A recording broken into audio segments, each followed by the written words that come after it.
અરે ઓછું નાક પણ અસલી નાક. MDH કાશ્મીરી લાલ મરચાની પાવડર. MDH. મહત્વના સમાચાર. અમદાવાદના હાટકેશ્વર બ્રિજને લઈને મોટા સમાચાર હાલમાં સામે આવી રહ્યા છે. ફરી એક વખત હાટકેશ્વર બ્રિજ તોડવા માટે ટેન્ડર બહાર પાડવામાં આવ્યું છે. એએમસીએ નવું ટેન્ડર બહાર પાડ્યું છે. વિવાદાસ્પદ હાટકેશ્વર બ્રિજને માત્ર તોડવામાં આવશે તેવી માહિતી સામે આવી રહી છે. 9 કરોડ 31 લાખના ખર્ચે તોડવાનું ટેન્ડર બહાર પાડવામાં આવ્યું છે.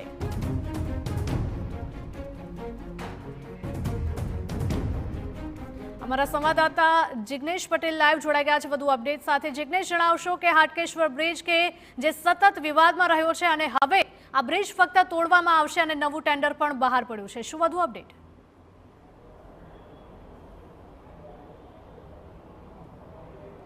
હિરલ, સૌથી મહત્વની બાબત કે હાટકેશ્વર બ્રિજમાં જે કૌભાંડ થયું હતું તે કૌભાંડ બહાર લાવવામાં TV9ની ટીમે સતત આ અહેવાલ પ્રસારિત કર્યો હતો અને જે બાદ તબક્કા વાઇઝ પગલાં પણ લેવામાં આવ્યા હતા.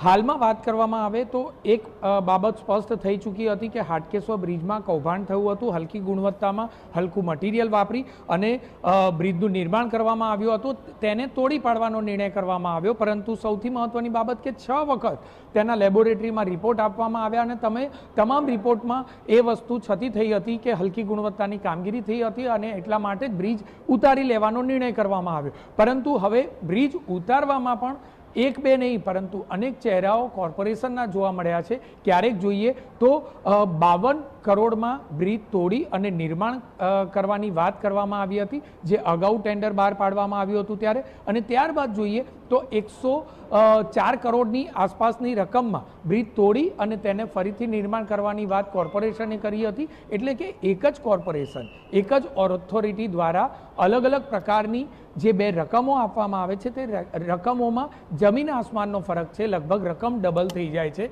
આખરે કયા ધારા ધોરણ હેઠળ બ્રિજ તોડવા અને નિર્માણ કાર્ય માટેની વાત કરવામાં આવે છે તે સૌથી મોટો પ્રશ્ન છે. સાથે જ જોઈએ તો જે રીતે બ્રિજનું નિર્માણ થયું હતું તે નિર્માણ ત્યારે 40 કરોડના ખર્ચે હાટકેશ્વર બ્રિજનું નિર્માણ થયું હતું અને તેને તોડી પાડવાનો ખર્ચ જોઈએ તો હવે નોંધપાત્ર રીતે વધુ આવી રહ્યો છે.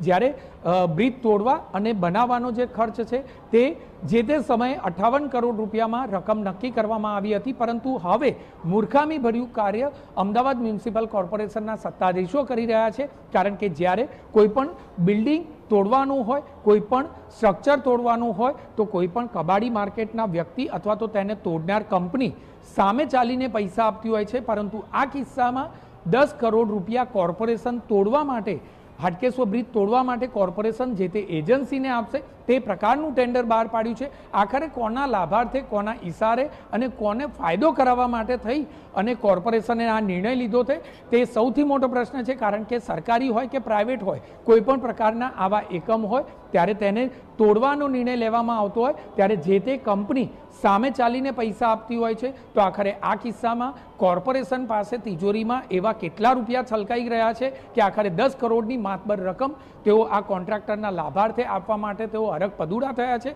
તે સૌથી મોટો પ્રશ્ન છે. કારણ કે જે રીતે હાટકેશ્વર બ્રિજમાં કૌભાંડ થયું છે તેમાં કોઈ પણ પ્રકારે અધિકારીઓ સામે પગલાં લેવાયા નથી અને હજુ પણ અન્ય અધિકારીઓ કેવી રીતે એજન્સીને છાવરવી, કેવી રીતે અજય ઇન્ફ્રા જે કોન્ટ્રાક્ટર હતો તેને છાવરવો તેમાં લાગેલા છે. કોઈ પણ પ્રકારે કડકાઈ ભર્યા નિર્ણયો લેવાતા નથી. તેની જ એજન્સીને બ્લેકલિસ્ટ કરી અને અન્ય કામ ન આપવા માટે કડકાઈ ભર્યા પગલાં લેવામાં રસ નથી. માત્ર ને માત્ર પલ્લવ 4 રસ્તાનો જે બ્રિજ હતો તે પણ એની પાસે જ કામ પૂર્ણ કરાવવામાં આવ્યું અને કેટલાક દિવસોમાં તેનું ઉદ્ઘાટન પણ કરવા માટે હવે અમદાવાદ મ્યુનિસિપલ કોર્પોરેશનના સત્તાધીશો વાટ જોઈ રહ્યા છે. એટલે કે બ્લેકલિસ્ટ કરવા નથી, સાથે જ કોન્ટ્રાક્ટરને ફાયદો કરાવવો છે અને કોર્પોરેશનની તિજોરીને નુકસાન થાય છે તે તેમની નરી આંખે છે. પરંતુ તેમ છતાં અધિકારીઓ અને પદાધિકારીઓ શા માટે મૌન છે તે બાબત સૌથી મહત્વની છે. આખરે 10 કરોડ રૂપિયા ખર્ચવામાં આવશે તો કોન્ટ્રાક્ટર પાસેથી શા માટે વસૂલાત નથી કરવાની તે સૌથી મોટો પ્રશ્ન છે. હિરલ. બિલકુલ જિગ્નેશ, માહિતી બદલ આપનો આભાર. તો વિવાદાસ્પદ હાટકેશ્વર બ્રિજને તોડવા માટે 10 કરોડ રૂપિયાનો ખર્ચ થશે તેવી વિગતો સામે આવી રહી છે.